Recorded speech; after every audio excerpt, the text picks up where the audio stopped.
tagumpay o kabiguan, ng ligaya o lungkot. Kaya marapat lamang na tanggapin si Jesus bilang tagapagligtas at Panginoon. At matapos yun ay panariwain ang katapatan at paglapit sa Kanya bawat araw o day by day. Ang day by day ay naglalayong umalalay sa pang-araw-araw na pamumuhay. Narito po si Kuya Ed Lapis sa mensaheng pinamagatang Be joyful and stay joyful.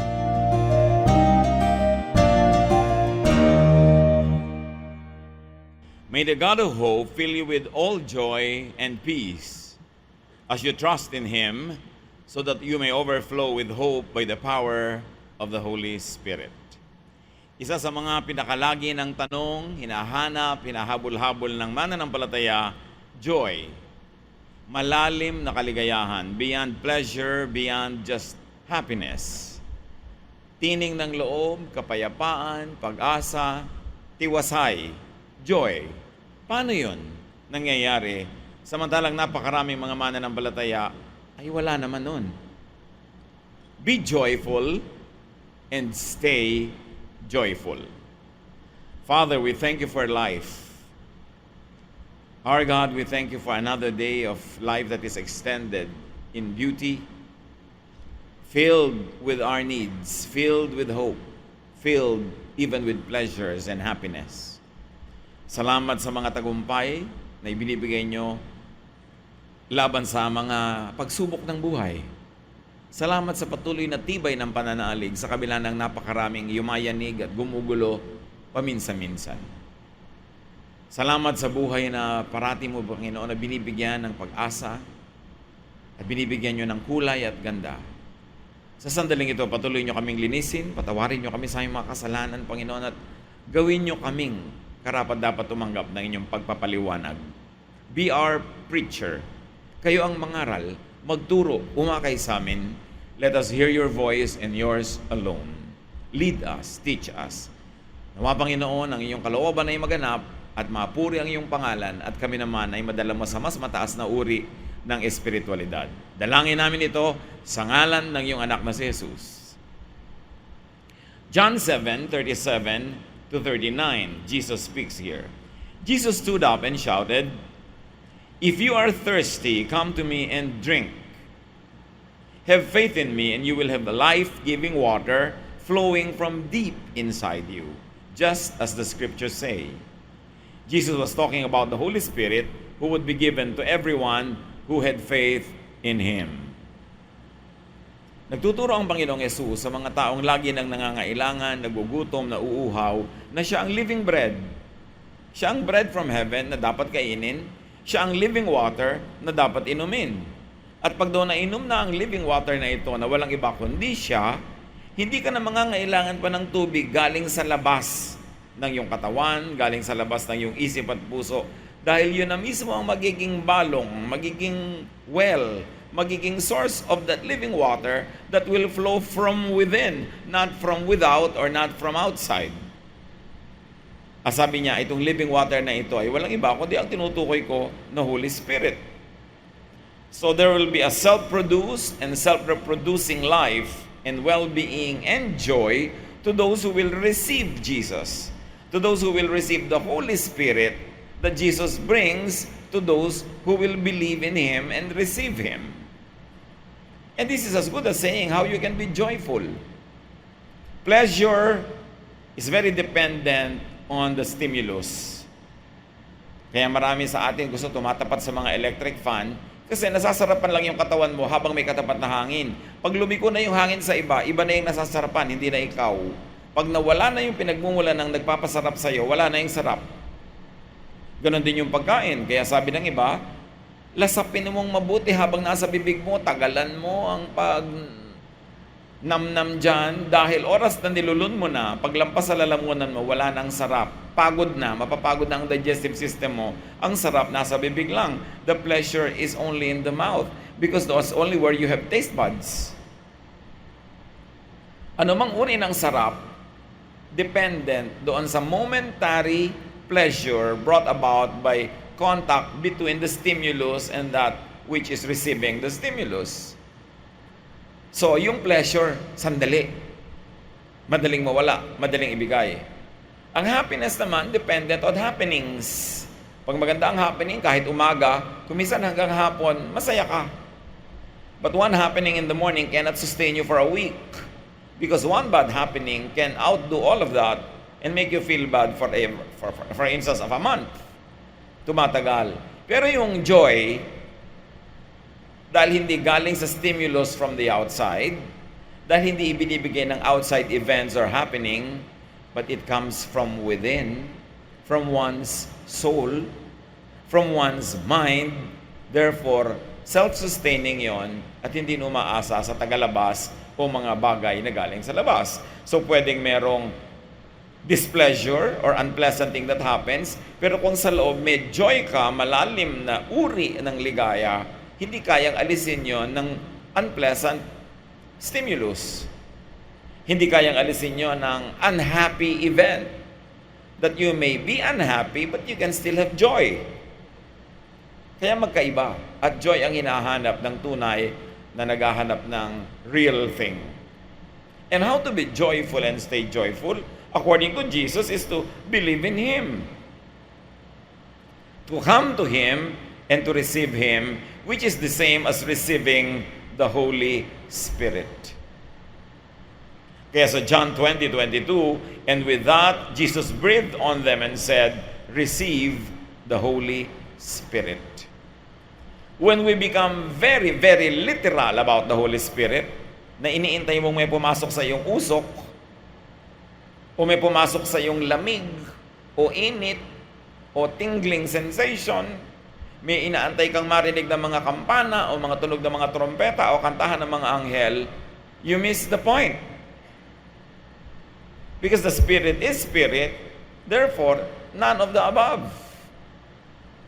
And if you like to expand the meaning of receiving the Holy Spirit, when it is applied according to the experiences of the people in the New Testament, it is actually receiving a new spirit.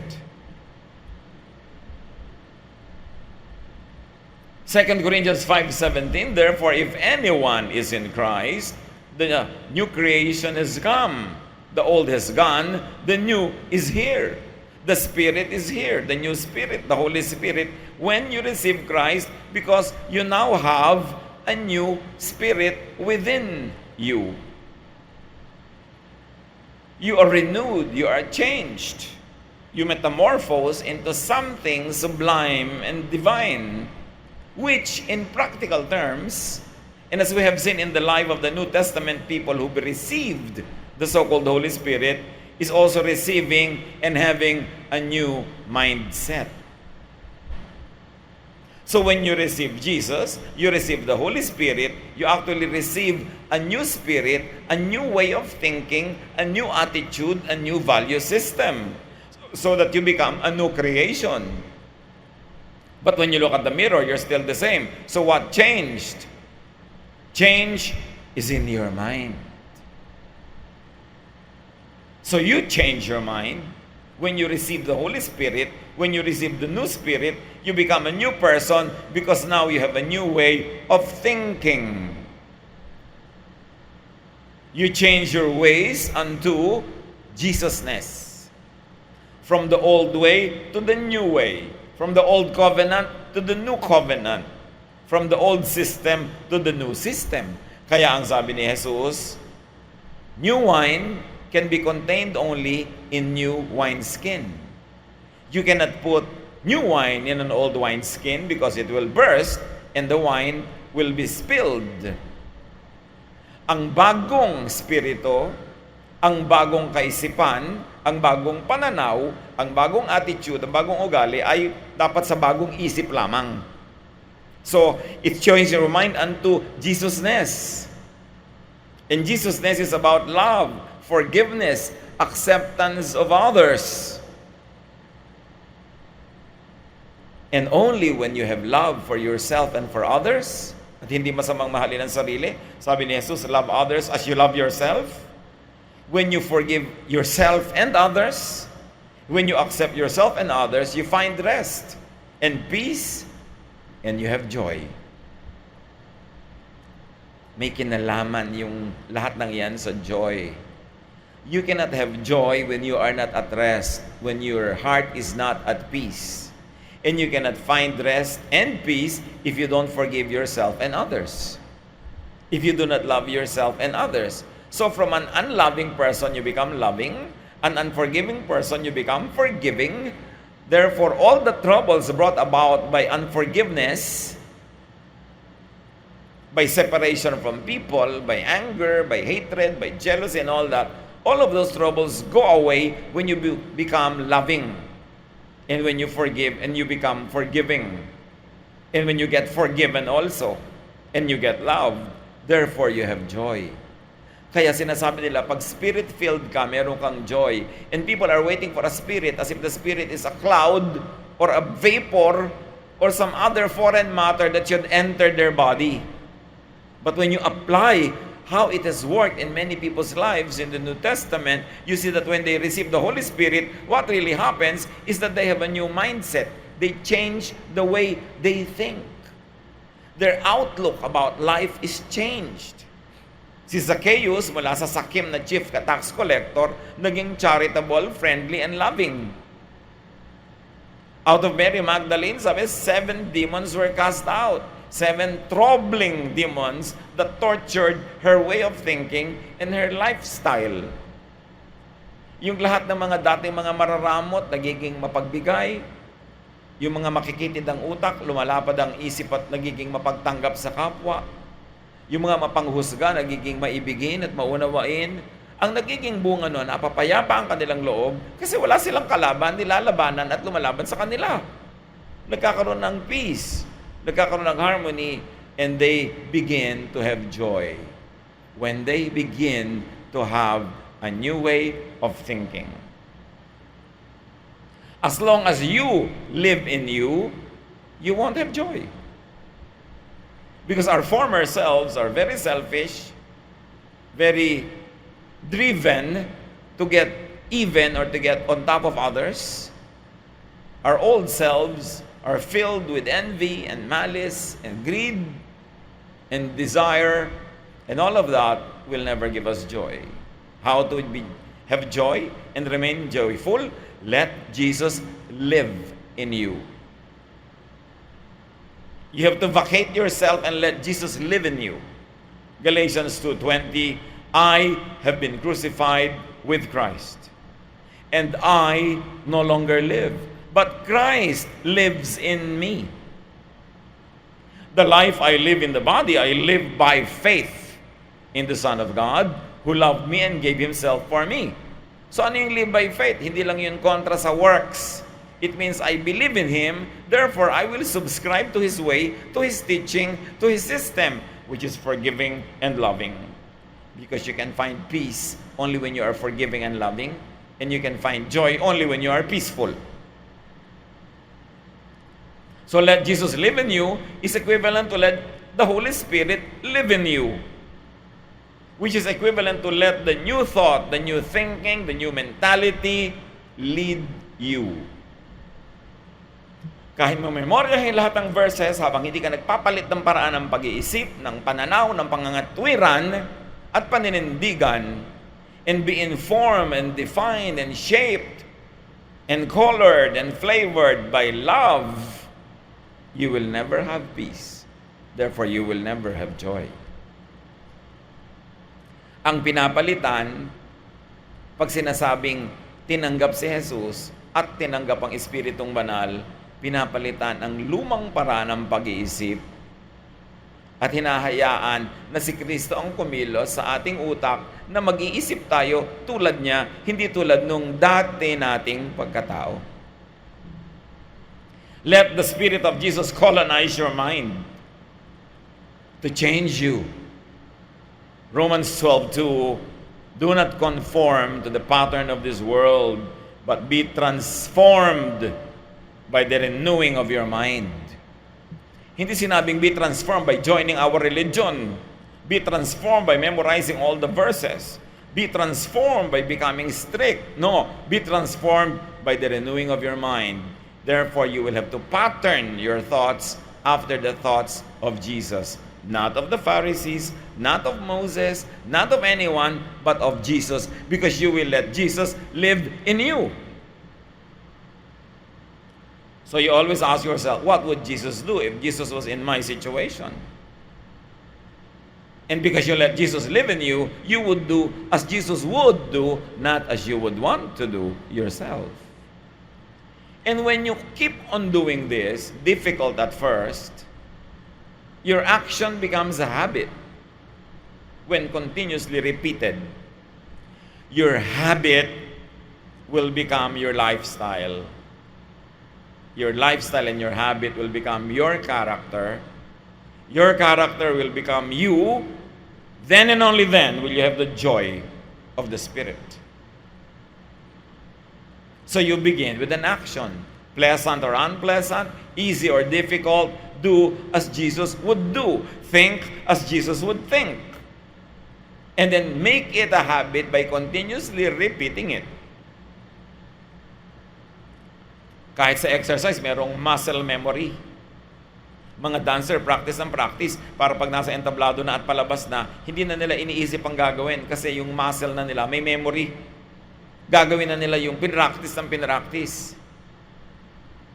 Sa lahat ng uri ng bagay, meron tayong memory that will take over. So train, sabi niya sa Bible, yourself to be godly, which really means train yourself to be like Jesus.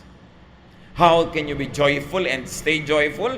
Let Jesus progressively fill your heart and your mind. Progressive. Dahan-dahan, pero tuloy-tuloy na mas nananaig si Jesus kesa ang ating dating pagkatao. Mas nagahari si Jesus sa ating puso kesa sa kung sinong religious leader or preacher or teacher. Si Jesus dapat. John 3:20, He must become greater, I must become less. Yan ang magiging joyful. Yung nakatitig kay Jesus at sinasabing, Jesus must become greater, I should be more and more like Jesus, instead of me forcing Jesus to be more and more like me. Then you will wake up one day and say, naiba na pala ako, namatay na yung dati kong sarili. Parang yung isang lumang-lumang kwento na narinig ko nung unang-una pa lang ako nagba-Bible study. Meron daw isang sinaunang kaharian noon sa malayong lugar na merong isang dragon na lumalabas sa kanyang tinitirhang mahiwagang lugar at lagi na lang maraming sinisirang bahay, pinapatay ng mga tao. Lahat na ng mga pinakadakilang sundalo at mga kawalay namatay na sa paglaban ng face-to-face with this dragon. E ngayon, isang tao ang naasahan ng hari na patayin mo, kailangan ng dragon to save all of us. Sabi niya, pag hinarap ko to ng mano-mano, hindi ako mananalo. Minanmanan niya yung dragon, nakatira pala sa ilalim ng isang tahimik na lawa. So araw-araw, nagdadala siya doon ng konting lason, hinuhulugan niya yung tubig. Konting lason. Mamaya lalabas uli yung dragon, may nasisira pa rin, pero less. Mas konti na. Hanggang naobserbahan ng lahat yung lumalabas ito, mas mahina na ang kanyang ginagawang destruction. Lagay pa rin ang lagay ng lason itong si tao doon sa tubig. Hanggang isang araw, pagbalik niya, nakalutang na yung dragon, patay. That lake is our heart. And the dragon that lives there is our old self. You have to continuously poison it with Jesus' thoughts. And in this case, poison becomes positive. Para mawala yung dating sarili at biglang magigising ka na lang isang araw, ay, iba na pala ako. Pero kung 20, 30, 15, 5, 3 years ka nang nagba-Bible study at Christian dyan, hindi ka pa rin naiiba, ganun ka pa rin kasungit, ganun ka pa rin ka bilis magalit, ganun ka pa rin kasakim, kamakasarili, wala pang nangyayari, gumising ka, hindi ka pa naboborn again. Akala mo lang, kasi dapat nagkakaroon ng pagbabago. At hindi pagbabago sa language only, hindi pagbabago sa habits only, pagbabago sa kaloob-looban ng puso, the way you think. Ang laki-laki nga ng dalawang Biblia, yung kausap pa naman, gusto mo sabukain dahil inis na inis ka na, wala kang pasensya, puro ka anger, puro ka jealousy, and self-righteousness. Do not deceive yourself. You are not yet a new creation. Kailangan nakikita yon sa bunga. Sabi ni Jesus, you will know them by their fruits. So, be filled with Jesus and be filled to overflowing. Nag-uumapaw na hindi pwedeng itago na mananampalataya ka ni Jesus. Kasi Jesus na Jesus, ang style mo. At ano ang Jesus style? Loving, forgiving, accepting. Sino ang makakalaban mo at makakaaway dyan? Sino ang magagalit sa'yo? Matatahimik kayo lahat. Hindi mo kinukonsente ang mali, pero lagi kang nagbibigay ng magandang halimbawa without preaching. Because words are cheap when actions can explain better. Colossians 3:16, let the message of Christ, and what is that message? Love, forgiveness, acceptance, and peace with yourself and with others. Let the message of Christ dwell among you richly, as you teach and admonish one another with all wisdom through psalms, hymns, and songs from the Spirit, singing to God with gratitude in your hearts. Hindi sermons ang isinisiksik mo sa tenga ng mga tao. Hindi rebuke. Hindi judgment. Hymns, psalms, songs from the Spirit, songs of love, songs of joy, of happiness, songs of peace. Songs of thanksgiving, not of complaints. These are the not so unknown secrets to joy. And this is going to result in joy. Joy ang magiging bunga, wala nang iba, kundi yun lang. And that is what we want, joy. Romans 15:13, may the God of hope fill you with all joy and peace as you trust in Him, so that you may overflow with hope by the power of the Holy Spirit. Bakit trust? Trust in Jesus. Trust that His way works. Trust that His style will win because it has already won. Trust that His example is the best to follow. John 4:13-14, Jesus answered, everyone who drinks this water, meaning the spirit of the old mentality, will get thirsty again. But no one who drinks the water I give will ever be thirsty again. The water of love, forgiveness, acceptance, tolerance. The water I give is like a flowing fountain that gives eternal life. And that water is a new mindset, a new heart, a new life. Your joy is nowhere else in creation but in your heart, in your mind. Huwag kayong maghanap ng joy sa tao, hindi nyo mahahanap yon. Huwag kayong maghanap ng joy sa ilalim ng bato, sa ilalim ng dagat, sa ibabaw ng bundok, sa hangin. That joy is in your heart. You only have to look inside yourself through the eyes of Jesus and you will find it. As you think, you become. As you think, you are. So accept Jesus. Lagi natin sinasabi yan. Which really means accept Jesusness. Accept the ideology, the philosophy, the theology of Jesus. Let Jesusness live in you and define your life. Joy comes from peace and restfulness.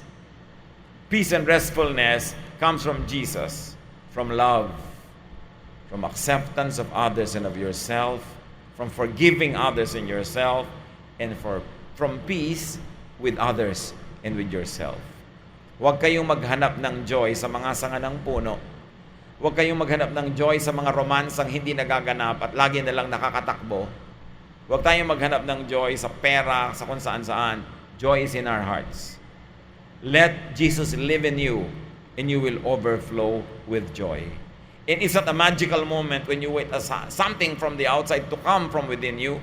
You just have to let what is inside you live, take life, and take over your life. And that is to be like Jesus, to think like Jesus, and to live like Jesus. That is the only way to have joy. Dear Lord, teach us.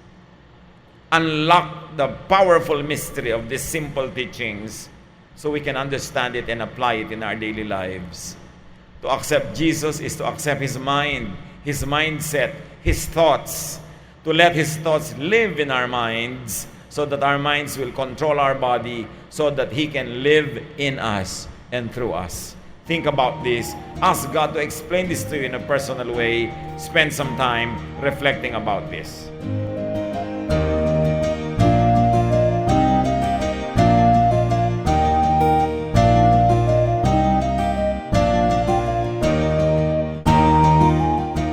Ang katatapos pong mensahe ni Kuya Ed Lapis ay pinamagatang Be joyful and stay joyful.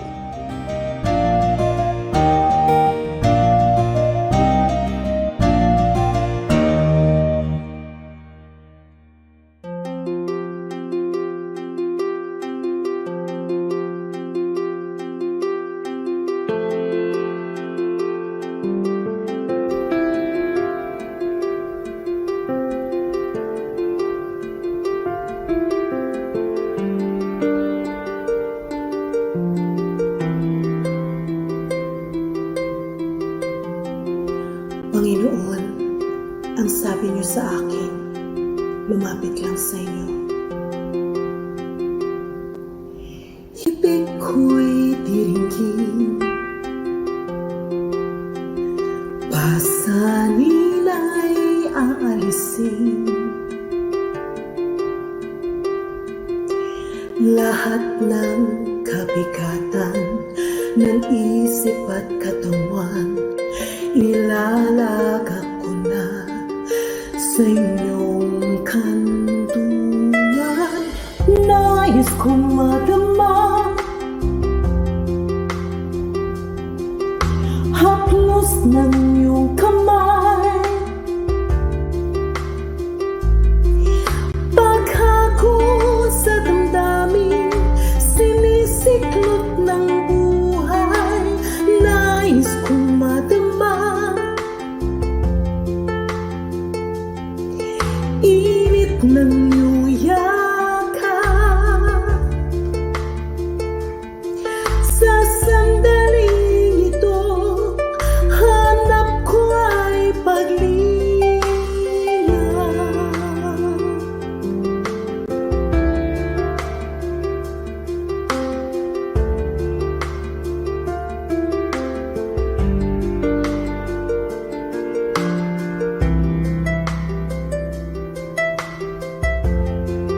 Panginoon, tinatanggap ko po ang inyong paanyaya. Dito sa piling niyo, nais kong magpahinga. Ang pagod kong puso, naghahanap ng ligaya. Lapatan ng lunas, bigyan ng pag-asa.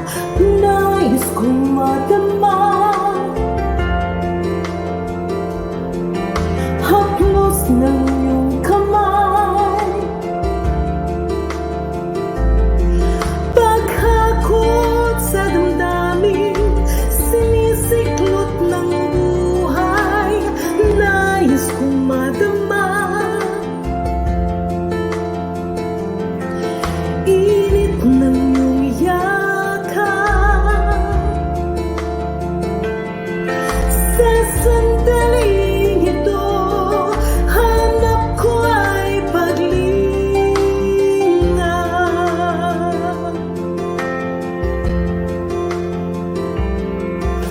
Narito ako ngayon, ituloy mo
Bakit labis na pag-ibig ang nais kong ibigay?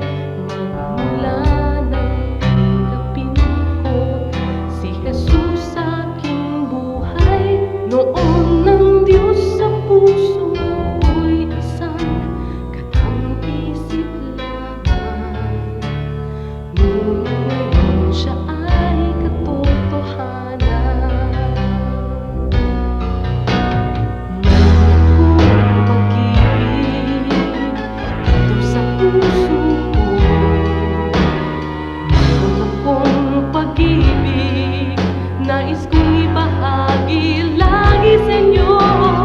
Mayroon akong pag-ibig na hindi mamamatay.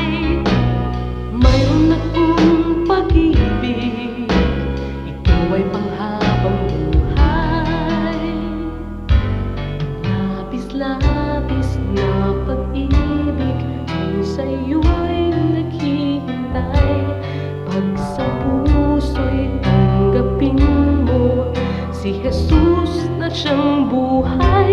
Noon ng Diyos sa puso'y isang katang-isip lamang. Ngunit ngayon siya ay katotohanan. Mayroon akong pag-ibig dito sa puso ko. Mayroon akong pag-ibig nais kong ibahagi lagi sa inyo.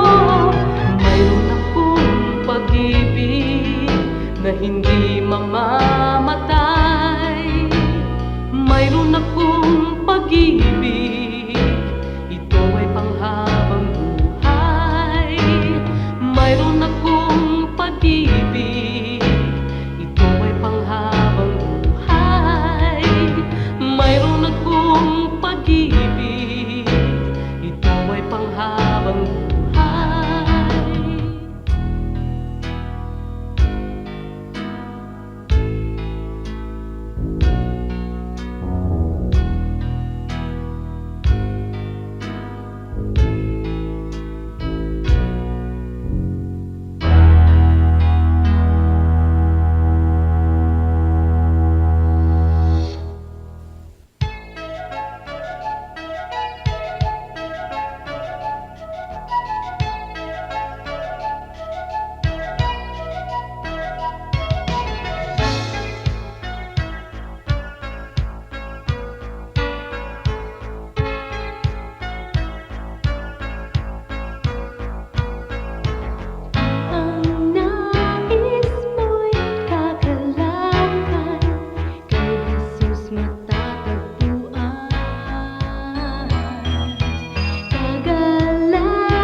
ang isipan ay laging ligaw, di mawawari ang buhay palagi.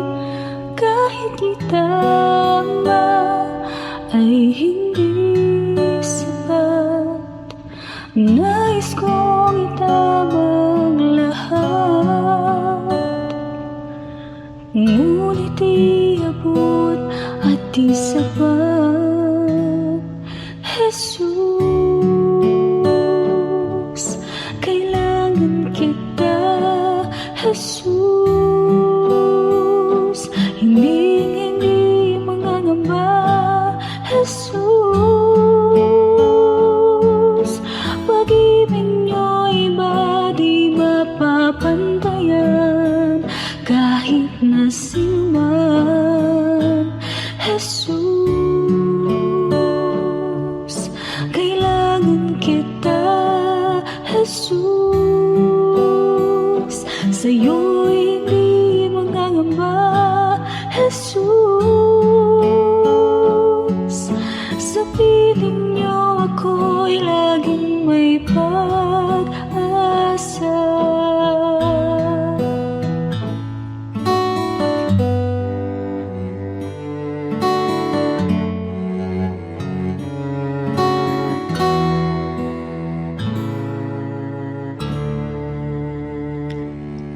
Aking damdamin, di ba palagi at ang isipan ay laging ligaw, di mawawari ang buhay palagi.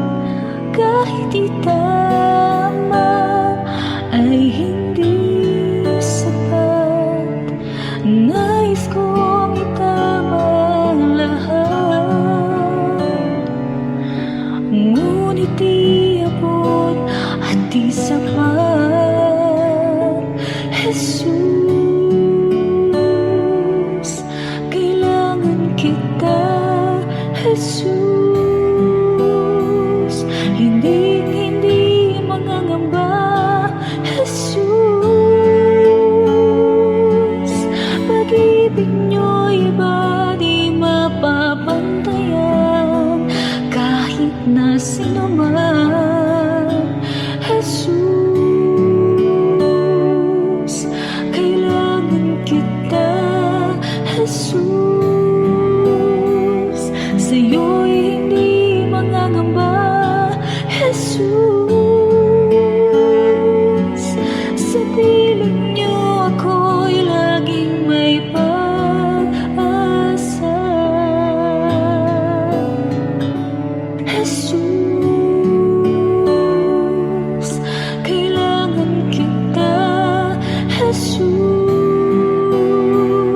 hindi mangangamba. Jesus,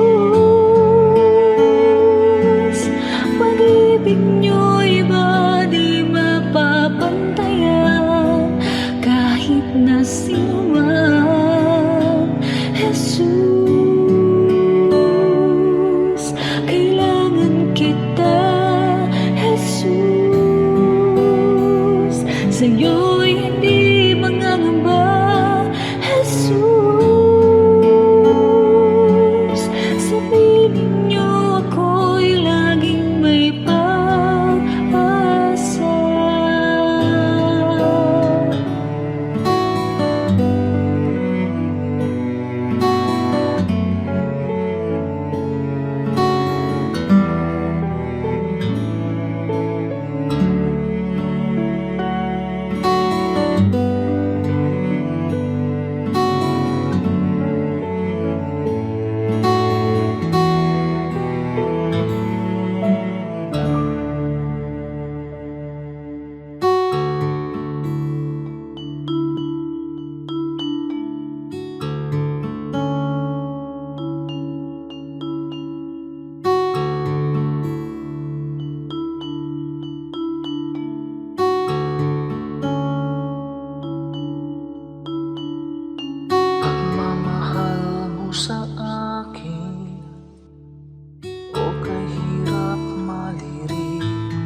lang ang pananaw na wasto,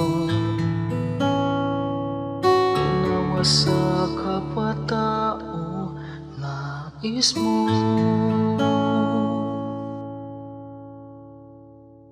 O Jesus, ang iyong pag-ibig ay hindi nagtatangi. Puso ko ay nagpupuri, tingin pagluwalhati sa paglakbay sa aking buhay. Di na nga maliligaw, puso ko man maging isip, tigil lagi ng pag-ibig.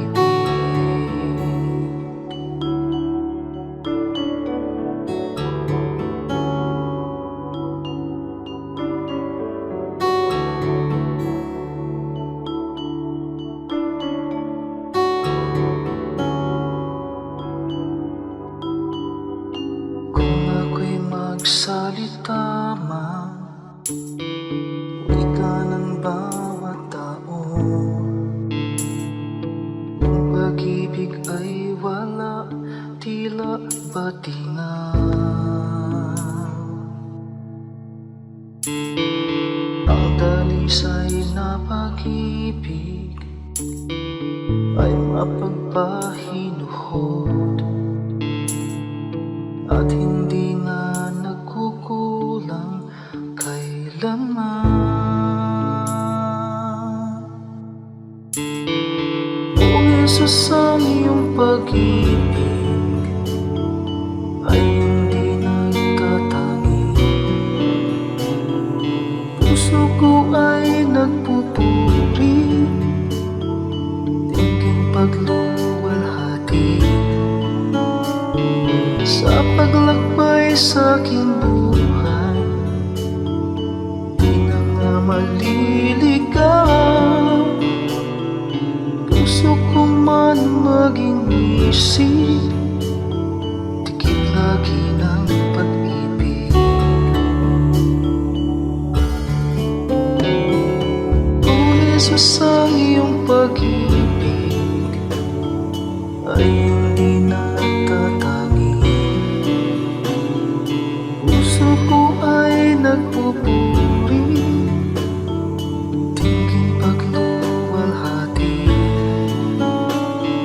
sa paglakbay sa aking buhay. Di na nga maliligaw, puso ko man maging isip, tigil lagi ng pag-ibig. Puso ko man maging isip, tigil lagi ng pag-ibig.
Oras na po para pansamantalang magpaalam ang programang Day by Day. Tayo po'y magsama-sama tuwing ika-6 hanggang ika-7 ng umaga, araw-araw. Magandang umaga po at mabuhay ang Panginoong Hesus!